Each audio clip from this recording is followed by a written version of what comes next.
And then, so we talking Carl Winslow. Carl Winslow he was like an authoritarian kind of a Hmm. dad. And although he was cool, he just didn't play. He let everybody know, like, I don't play about my family. I don't play about my daughter. Right. I don't play it on this job. I'm the police kind of thing. And then Bill, as Mr. Huxtable, he was like the college. I went to college and I'm a successful doctor kind of a dad. Yeah, He just stood for a lot of good things, man, back in the day. he So did. yeah, and I'm sure I could probably come up with a few more others, but right off the top of my head, I would name those three. Yeah. Cosby is my goat. Uncle Phil is my Yeah. goat as well. Uncle Phil, he was great. He was that disciplinarian, stern, Yeah. total line type guy, but had a full heart towards Will and towards Carl, and towards his kids, So I like them. And so you brought up some character traits from these three different fathers, right? Yeah.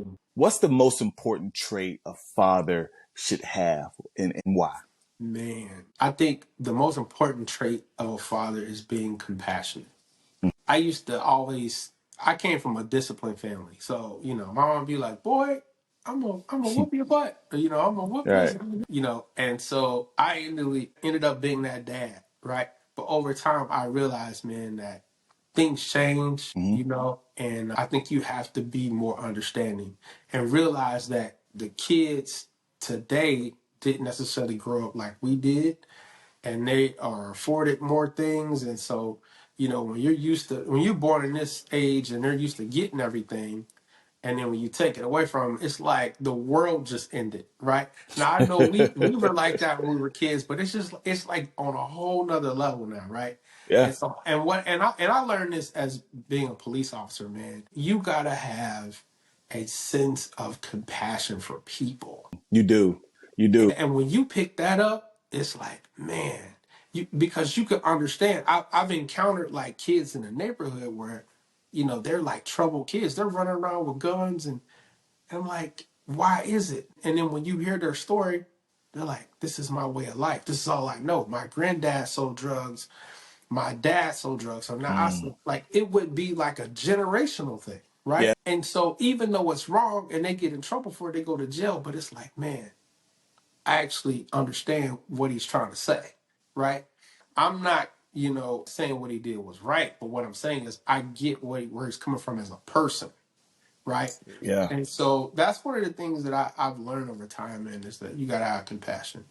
That's good. That's good. Compassion as a dad. And that's not a trait that really is native to dads, right? It doesn't come naturally. You may find, onesies and twosies, but if you was to line up 10 dads, there may be one or two who are just Right. naturally compassionate that way. That's usually a trait that we find in mom, right? But that's beautiful when you see it in dads. Is it hard? Is it difficult being a good dad?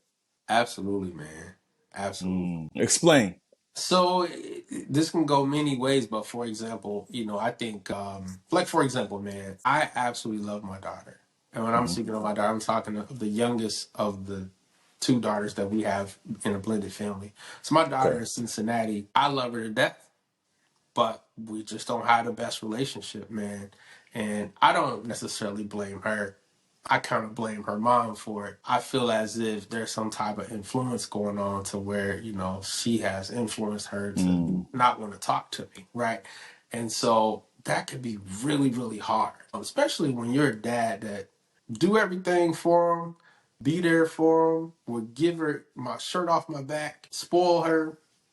She was my firstborn, so why not, right? Right.